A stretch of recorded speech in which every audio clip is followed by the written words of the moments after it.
Hi there. So right now what we're going to talk about is step 4 in the Vermeer glazing exercise. So at this point, all of you should have a completed underpaint and then an initial layer of glaze down. And once that's set and dry, which usually takes about 24 hours, depending on how much medium that you've been using. So this is really nice and dry. Nothing's lifting off on my fingers. And so we're going to talk about that additional glaze layer.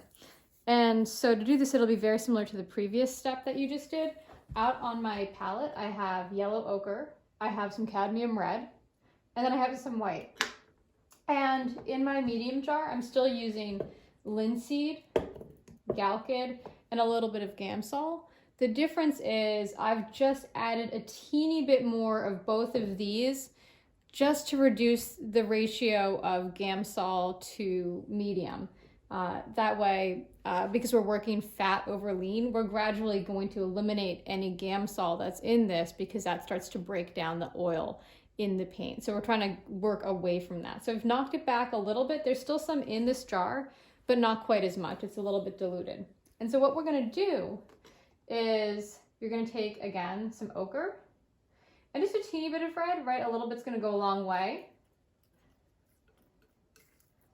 We don't want him looking, or her looking too pink.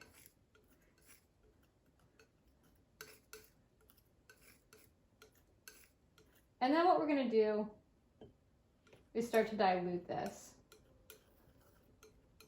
Now, we're not gonna dilute it quite to the same degree that we did the last time. Again, if you look over here, she's very fair. So we're not going to dilute it quite to the same degree. And then same as last time, I encourage starting with, you should have a red sable brush that's pretty wide.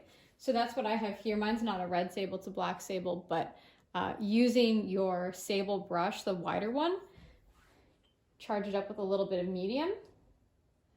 And if you look, you can see how thin this is, right? It's very translucent, it's very light. We're not talking about so much painting as much as it is a tint.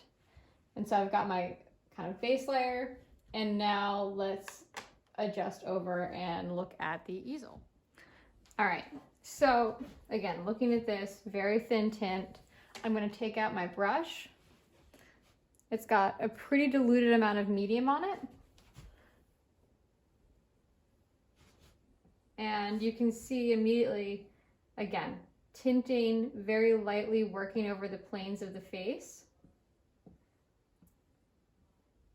We are going to soften the intensity and the warmth of her complexion as we start to build subsequent layers of glaze. We're not quite there yet. But what you're going to do is kind of work across the entirety of the face.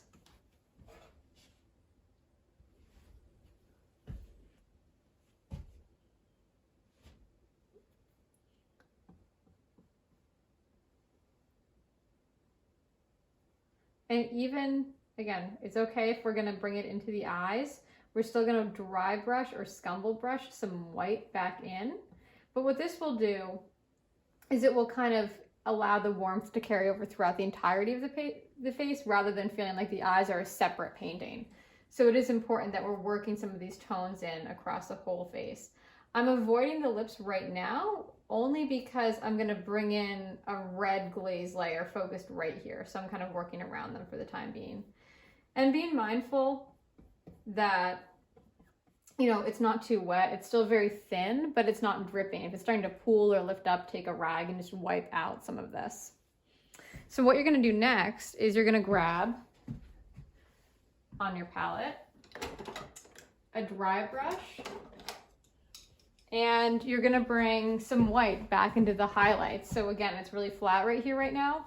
And so if we bring in a brush with some white, we can start to kind of dry brush back in where those key highlights are. And so initially I'm sort of scumbling, I'm pushing it around, right? This is a very important highlight. And working this into the medium.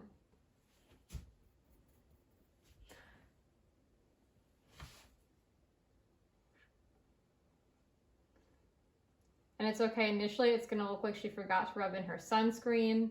We're putting her into lifeguard mode, but that's okay. we're just starting to block it in. And once you've got this blocked in, then you can either take, you know, the same brush and kind of dry it off, or if you're more comfortable using the wider sable brush, it's really up to you. But taking a fairly dry brush, right? We're not adding more medium. There's a lot already on here. Taking your dry brush and then using it to sort of softly feather in and scumble. Again, that red sable you have, the larger red sable, would be very effective for this portion.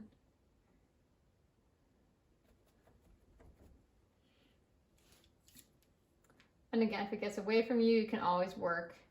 You can lift it out really easily. Being mindful that we're still painting, right? We're still trying to kind of build tone and form. So we're not carelessly applying paint. We're gradually working it in across.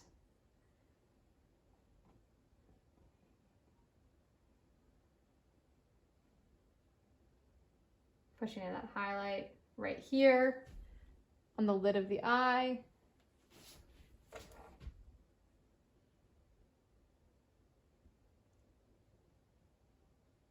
Working it in to the whites of the eye. And this might be an area where you do choose to get out your number 1 sable, that very small pointed round brush. I'm using a flatter, wider brush because I like to live on the edge. And just dry brushing into these areas. Really trying to work back those white highlights. You might start to lose a little bit of those dark shadows. That's okay. We're gonna kind of push some blue tones into there eventually to bring them back out. But again, we're not applying a heavy layer of paint. If it looks like you've put a layer of foundation down, then you've got too much pigment. It's very light, very translucent, and we're just working in all of those really brilliant highlights. I also would encourage, you know, less is more with this. You can always add more steps. So if you have a thinner, lighter layer and you have to apply an additional coat, that's better than having to kind of try and rush and fit everything in. Because once you've got this down and it's dry, we really can't walk it back.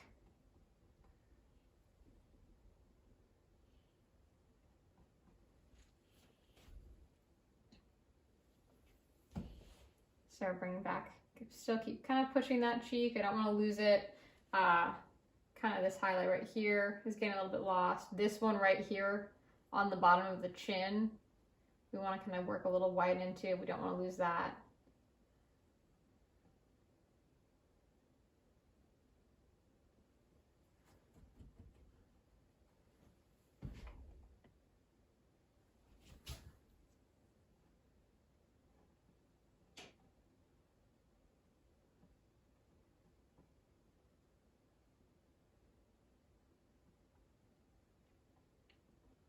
And so again, it's a lot of soft brush work. I'm kind of feathering and dry brushing so that way it doesn't feel like patchy.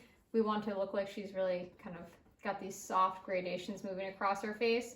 Because again, if you have a hard line here, it's going to be very hard to cover it up because the next layer that we do is still going to be a soft tint. So we're still kind of softly blending.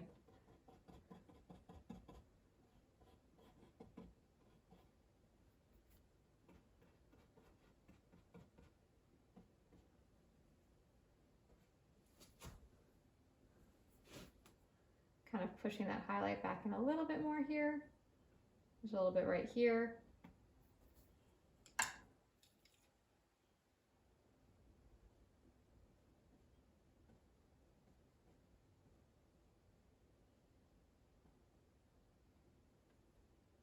And again, I'm still using a dry brush just to push this around.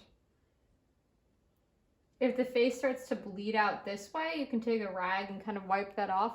But what's nice is we're also going to knock this back with another kind of black glaze layer back here to kind of push it into the distance. So if it starts to run in some places, I wouldn't worry about it too much. You just want to be mindful that you have the paint under control where the planes of the faces are. And then once you've got that white kind of mapped in, again, she's still very little orange. That's okay. That's how she's going to be. Working a red layer in.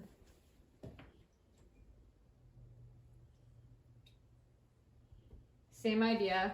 So I'm going to take a little bit of cadmium red and some medium.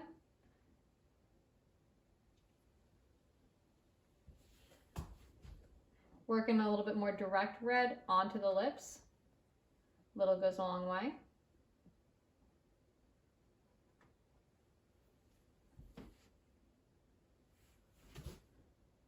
So again, just red, little cadmium red, little medium.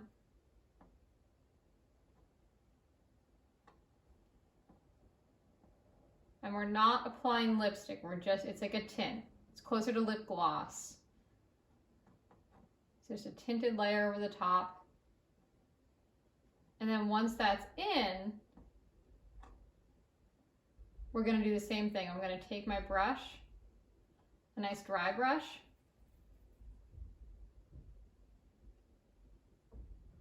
and load it with some white just to bring back those highlights and work them into the medium.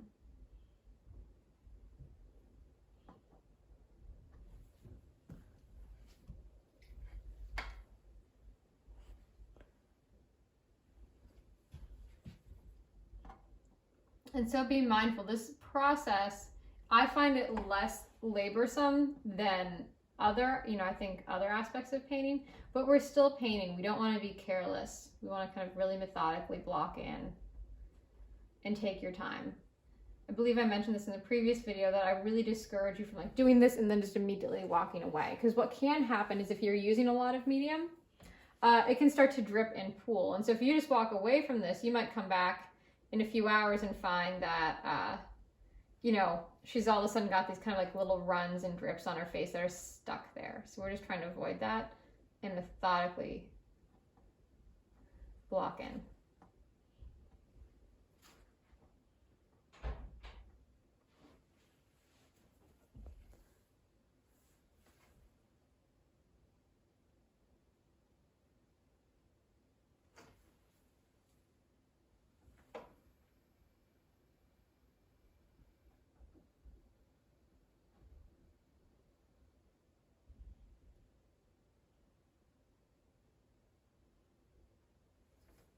And there we go. So again, quick recap.